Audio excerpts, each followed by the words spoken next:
Good afternoon students. इस video के अंतर्गत हम कुछ महत्वपूर्ण और भावुकता से भरे हुए हिंदी वाक्यों का अंग्रेजी में कैसे अनुवाद करते हैं इस संबंध में जानकारी प्राप्त करेंगे। 503 नंबर पर वाक्य है, ओलिवर भी तत्काल भाप गया कि कुछ कुकर्म उसे करना पड़ेगा। ओलिवर भी तत्काल भाप गया कि कुछ कुकर्म उसे करना पड़ेगा। Oliver too immediately sensed that something evil was in store for him. Oliver too immediately sensed, Oliver ने भी तत्काल अनुमान लगा लिया that something evil was in store for him. 504 शायद नैन्सी ने भी ओलिवर के दिमाग में आ रहे विचारों को पढ़ लिया था। शायद नैन्सी ने भी ओलिवर के दिमाग में आ रहे विचारों को पढ़ लिया था। Perhaps Nancy too had divined, अनुमान लगा लिया था what was passing through Oliver's mind. शायद नैन्सी ने भी ओलिवर के दिमाग में आ रहे विचारों को पढ़ लिया था। Perhaps Nancy too had divined what was passing through Oliver's mind. 505 उसे मार खानी पड़ी थी। She had been badly mauled. माल बोलते हैं मुंगरी से मारना या कूचना। उसे मार पड़ी थी। She had been badly mauled. अगर वह दोबारा मदद की कोशिश करेगी तो दोनों को हानि उठानी पड़ सकती है, इसलिए फिलहाल कुछ नहीं किया जा सकता। अगर वह दोबारा मदद की कोशिश करेगी तो दोनों को हानि उठानी पड़ सकती है, इसलिए फिलहाल कुछ भी नहीं किया जा सकता है। Any further help could take both of them into troubled water, so nothing could be done at that time. अगर वह दोबारा मदद की कोशिश करेगी तो दोनों को हानि उठानी पड़ सकती है, इसलिए फिलहाल कुछ नहीं किया जा सकता है। Any further help could take both of them into troubled water, so nothing could be done at that time. Cycas हमेशा की तरह क्रूर था। साइकस हमेशा की तरह क्रूर था। Cycas was his usual ferocious self. Cycas हमेशा की तरह क्रूर था। Cycas was his usual ferocious self. यदि उसने एक शब्द बोला तो उसे तभी मार दिया जाएगा। यदि उसने एक शब्द बोला तो उसे तभी मार दिया जाएगा। If he dares to utter even a word, if he dares, अगर वह साहस किया to utter even a single word, एक शब्द भी बोलने का उसने प्रयास किया, he will be shot there and then. If he dares to utter even a single word, he will be shot there and then. उसे तत्काल वहां मार दिया जाएगा। श्रीमती कार्नी विचलित सी लौटी। Mrs Carney came back behaving in A flustered manner. Shrimati Carney विचलित सी लौटी। Mrs Carney came back behaving in A flustered manner. 510 तदुपरांत दोनों ने अपना प्रेमाचार जारी किया। तदुपरांत दोनों ने अपना प्रेमाचार जारी किया। Then the two of them earnestly resumed the business of courtship. तदुपरांत दोनों ने अपना प्रेमाचार जारी किया। Then the two of them earnestly resumed the business of courtship. बम्बल ने एक बार फिर अपनी प्रिया को आलिंगनबद्ध किया। बम्बल ने एक बार फिर अपनी प्रिया को आलिंगनबद्ध किया। Bumble exchanged a long and poignant तीव्र चटपटा embrace with love. Bumble exchange a long and poignant embrace with love.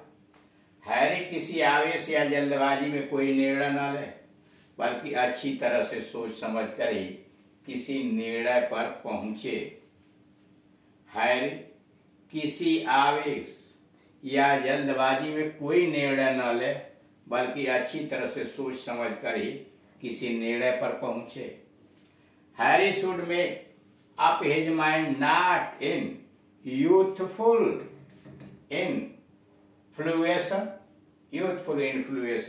इन्फ्लुएशन आवेश या मोह or misplaced generosity, but after much deliberation, बल्कि काफी सोच समझ के निर्णय करे। हैरी किसी आवेश या जल्दबाजी में कोई निर्णय न ले, बल्कि अच्छी तरह से सोच समझ कर ही किसी निर्णय पर पहुंचे।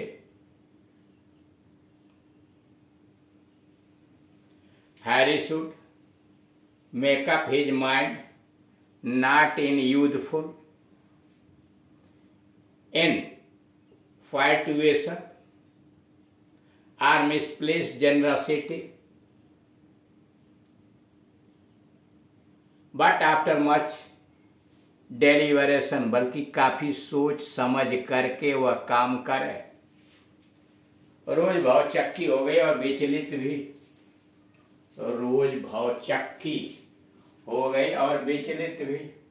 रोज फेल्ट स्टन्ड एंड स्टैपिफाइड एज एगिटेटेड। रोज भौचक्की हो गई और विचलित भी। रोज फेल्ट स्टन्ड एंड स्टैपिफाइड एज एगिटेटेड। उसे समझ में नहीं आ रहा था कि वह क्या करे। उसे समझ में नहीं आ रहा था कि वह क्या करे। She just did not know what to do. उसे समझ में नहीं आ रहा था कि वह क्या करे। She just did not know what to do. इस तरह से आप देख रहे हैं कि ये जो चैप्टर आपका चल रहा है 78 वाला, जिसमें कुछ महत्वपूर्ण और इमोशनल भावनात्मक विभिन्न जगहों से करेक्ट किए गए और विभिन्न प्रकार के बनावट वाले वाक्यों को एक जगह इकट्ठा किया गया, ताकि जब आप लेखन शैली में दक्षता प्राप्त करना चाहें या स्पीकिंग इंग्लिश में चाहें, तो इसी प्रकार के दूसरे वाक्यों का निर्माण करके आप अपने बोलचाल की भाषा में या लिखने की भाषा के अंतर्गत उनका प्रयोग करके आप अपनी भाषा को समृद्ध और आकर्षक बना सकें। जितना ही अधिक आप वीडियोस को देखेंगे, उसे समझेंगे और अध्ययन करने का प्रयास करेंगे, और साथ ही साथ दैनिक जीवन के अंतर्गत बातचीत में या लेखन शैली के अंतर्गत आप उसका प्रयोग करेंगे, उतना ही आप इस इंग्लिश के विधा के अंतर्गत, चाहे वह लिखने की शैली हो या बोलने की शैली हो, आप कुशल होते चले जाएंगे। इसके अलावा अन्य कोई सब्जेक्ट, अन्य कोई विषय, चाहे वह जूनियर हाई स्कूल स्तर का ग्रामर वाला हो, हाई स्कूल स्तर ग्रामर हो, इंटरमीडिएट स्तर का ग्रामर हो, या कोई ट्रांसलेशन हो ग्रामर में, जैसे parts of speech, noun, pronoun, adjective, adverb, कोई भी हो। इसके अलावा formation of negative sentences, interrogative sentences, types of sentences, active passive, direct indirect, punctuation, ये सारे जो लेसन्स हैं आपके हाई स्कूल और जूनियर स्तर में ग्रामर पोर्शन के अंतर्गत, अगर उनमें से कोई अध्ययन करना चाहते हैं, या इंटरमीडिएट स्तर का कोई ग्रामर पोर्शन या ट्रांसलेशन आप अध्ययन करते हैं, कोई टेंस इत्यादि कुछ भी, जैसे इंटरमीडिएट के अंतर्गत आप देख रहे हैं direct, indirect, narration, synthesis, syntax, transformation, vocabulary, comprehension, unseen passages, application, letter, ये सारे जो ग्रामर के पोर्शंस के हैं उसमें कोई भी आप पढ़ना चाहते हैं तो यूट्यूब पर जाइए और दिए गए एड्रेस पर, चैनल का जो एड्रेस दिया है KD. Singh and Gunjan English coaching centre, उसको टाइप कीजिए और जो लेसन आप पढ़ना चाहते हैं, जो टॉपिक आप पढ़ना चाहते हैं उसे भी टाइप कीजिए, तो वो सारे लेसन आपको यूट्यूब के ऊपर दिखाई दे जाएंगे। आप उसे अध्ययन कीजिए, समझिए, और फिर भी अगर आपको सामने कोई समस्या खड़ी होती है तो आप दिए गए नीचे नंबरों पर, जैसे 8115 730 220 अथवा 99 35 83 96 83 पर कॉल करके आप अपनी समस्या का समाधान कर सकते। ये सारे टॉपिक जो हाई स्कूल, इंटरमीडिएट या जूनियर हाई स्कूल के ग्रामर के हैं, ये सभी वीडियोज बना करके और विस्तृत स्तर से यूट्यूब पर अपलोड हैं। आप उन्हें देखिए, समझने का प्रयास कीजिए, और अगर आपको अच्छा लगता है तो आप अपने मित्रों में भी उसे भेजने का प्रयास कीजिए, उन्हें भी बताने का प्रयास कीजिए। चैनल को सब्सक्राइब कीजिए अगर अच्छा लगे तो, नहीं है तो कोई बात ही नहीं।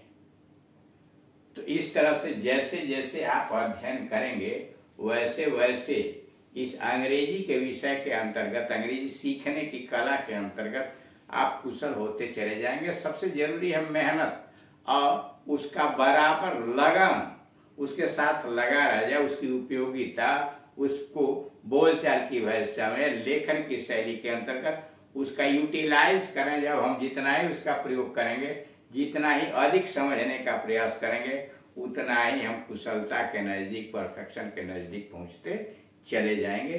Thank you.